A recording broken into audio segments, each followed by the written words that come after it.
Sino po naniniwala isang araw, alaala na lang ang payo ng mga magulang mo sa'yo?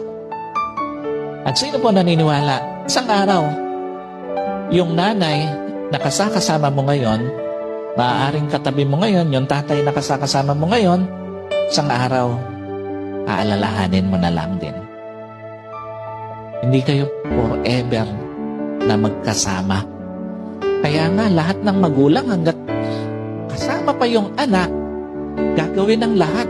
Ipapayo lahat ng mabuti, paaalalahanan ng anak kasi alam niya, isang araw, iiwan niya yung kanyang mga anak. Isang araw, hindi lang payo ng mga magulang mo ang magiging alaala. Kahit magulang mo isang araw, magiging alaala na lang sa buhay mo. Kaya nga napakapalad mo kung may magulang ka